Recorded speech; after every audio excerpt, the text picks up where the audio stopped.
La Guerra Santa por John Bunyan. Parte 47. Así, al día siguiente Diavolo se acercó intrépidamente ante la ciudad, exigiendo entrada, y que ellos se entregaran a su gobierno. También los diabolianos que estaban dentro comenzaron a envalentonarse, como veremos después.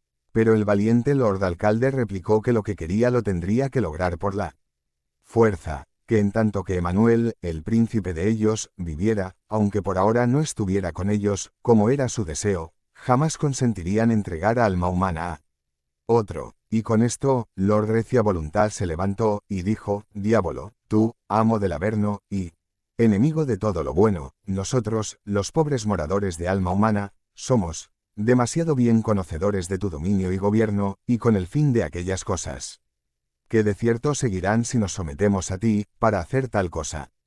Por ello, aunque, cuando carecíamos de conocimiento dejamos que tú nos tomaras, como el ave que no vio el lazo, cayendo en manos del cazador, sin embargo, desde que hemos pasado de las tinieblas a la luz, también hemos pasado del poder de Satanás a Dios. Y aunque por medio de tu sutileza, y también de la sutileza de los diabolianos en el interior, hemos sufrido graves pérdidas, y hemos también quedado sumidos en gran perplejidad, sin embargo no nos entregaremos, no rendiremos nuestras armas, y no cederemos ante un horrendo tirano como tú, antes preferimos morir en nuestros puestos. Además, tenemos la esperanza de que a su debido tiempo vendrá la liberación desde la corte. Y por ello, seguiremos manteniendo la guerra contra ti. Este valeroso discurso del Lord Recia Voluntad, junto con el del Lord Alcalde, abatió en cierta medida la audacia de Diavolo, aunque encendió su ardiente rabia.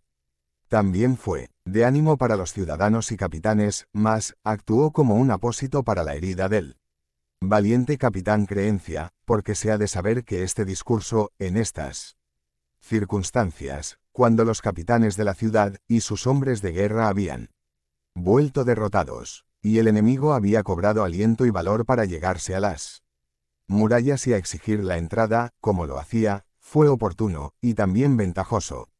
Lord Recia Voluntad también actuó con valor en el interior, porque mientras los capitanes y soldados estaban en el campamento, él estaba sobre las armas en la ciudad, y allí donde descubría a un diaboliano, allí tenía el tal que sentir el peso de su mano y también el filo de su penetrante espada. A muchos de los diabolianos hirió entonces, como a Lord Cavilación, a Lord Precipitación, a Lord Pragmático y a Lord Murmuración. También mutiló gravemente a varios de las clases más bajas, aunque no se puede dar aquí ahora una lista de los que mató. La causa, o más bien la ventaja que tuvo Lord Recia Voluntad en este momento para conseguirlo, fue que los capitanes se habían ido a luchar contra el enemigo en su campamento, y que entonces los diabolianos pensaron para sí: ahora es nuestra oportunidad de movernos y de causar una perturbación en la ciudad.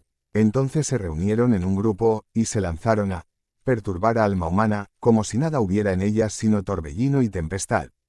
Fue entonces que él aprovechó esta oportunidad para caer sobre ellos con sus hombres, atacándolos a mandobles e hiriendo con un valor irresistible. Ante esto, los diabolianos se dispersaron apresuradamente y huyeron a sus guaridas, y Milord se volvió a su lugar. Esta valerosa acción de Lord Recia Voluntad compensó en cierta medida el daño que había hecho Diavolo a los capitanes, y también les hizo ver que alma humana no iba a caer por la pérdida de una o dos batallas. Por ello, otra vez vio el tirano recortadas sus alas. Por lo que a su jactancia se refiere, me refiero en comparación a lo que se hubiera podido jactar si los diabolianos hubieran puesto a la ciudad en la misma situación en que él había puesto a los capitanes. Bien, sucede entonces que Diavolo decide lanzar otra intentona contra alma humana, porque, decía para sí, ya que los he vencido una vez, los podré vencer dos.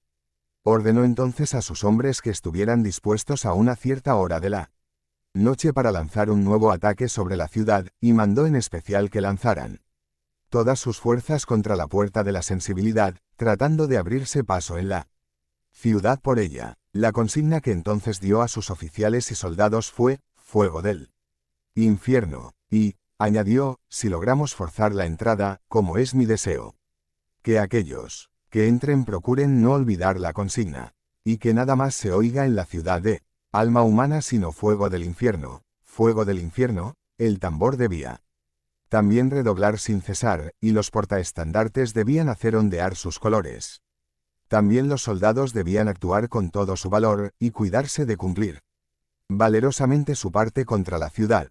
Así, al llegar la noche, y habiendo preparado todo el tirano, asestó un ataque por sorpresa contra la puerta de la sensibilidad, y después de haber embestido allí un tiempo, hizo saltar la puerta. Lo cierto es que las hojas de la puerta estaban ya debilitadas, y por ello fue fácil hacerlas ceder.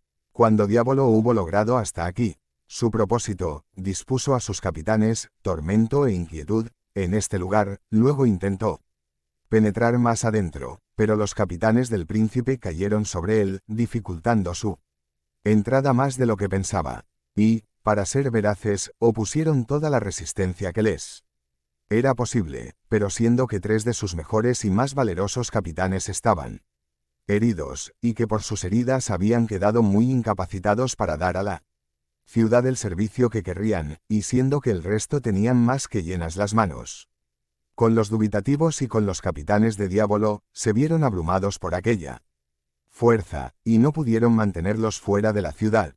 Entonces los hombres del príncipe y sus capitanes se retiraron la ciudadela, la fortaleza de la ciudad. Y esto lo hicieron en parte por su propia seguridad, y en parte, o más bien principalmente, para preservar para Emanuel la prerrogativa regia de alma humana, porque este carácter tenía la ciudadela de alma humana. Así que, habiendo huido los capitanes la ciudadela, el enemigo entró en posesión del resto de la ciudad sin encontrar mucha resistencia, y se extendió por toda ella, y, mientras avanzaban, iban gritando, según la consigna del tirano, fuego del infierno. Fuego del infierno, fuego del infierno, de modo que nada se oía por un tiempo por toda la ciudad de alma humana más que el terrible son de fuego del infierno, junto con el redoble del tambor de Diávolo. Y ahora se ennegrecieron los cielos sobre alma humana, y para la razón no parecía más sino que le esperaba la ruina. Diávolo acuarteló a sus soldados en las casas de los habitantes de alma humana.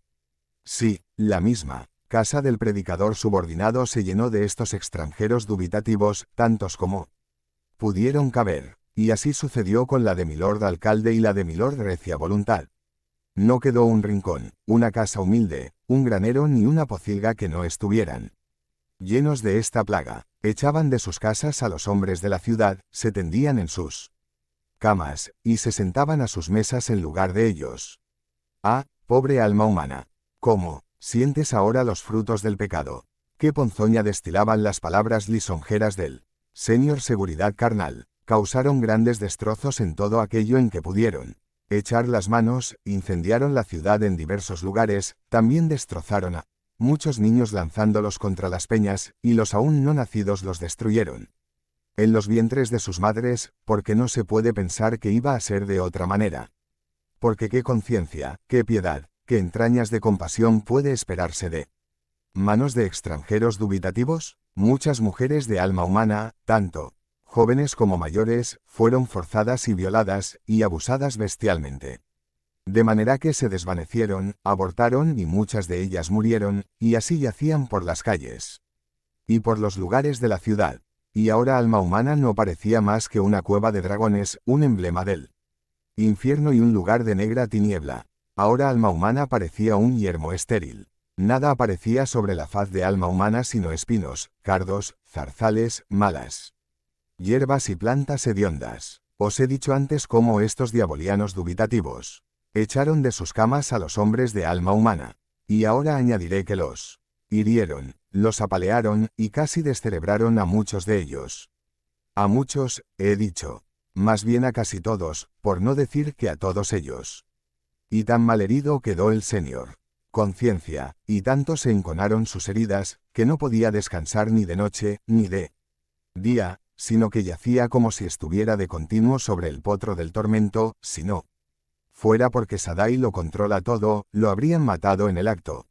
Al lord alcalde lo maltrataron de tal manera que casi le arrancaron los ojos. Y si lord Recia voluntad no hubiera encontrado refugiado en la ciudadela, lo habrían despedazado.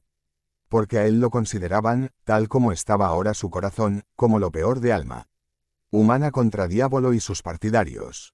Y desde luego se comportó con gran valentía. Ya oiréis de más de sus hazañas más adelante. Ahora se podría estar andando durante días por alma humana, y apenas haber visto en la ciudad a nadie que pareciera una persona religiosa. Oh, qué terrible era ahora el estado de alma humana. Cada rincón estaba lleno de dubitativos extranjeros. Casacas rojas y casacas negras patrullaban las calles en grupos y saturaban las casas con ruidos horrorosos, cánticos vanos, historias mentirosas y lenguaje blasfemo contra Sadai y contra su hijo.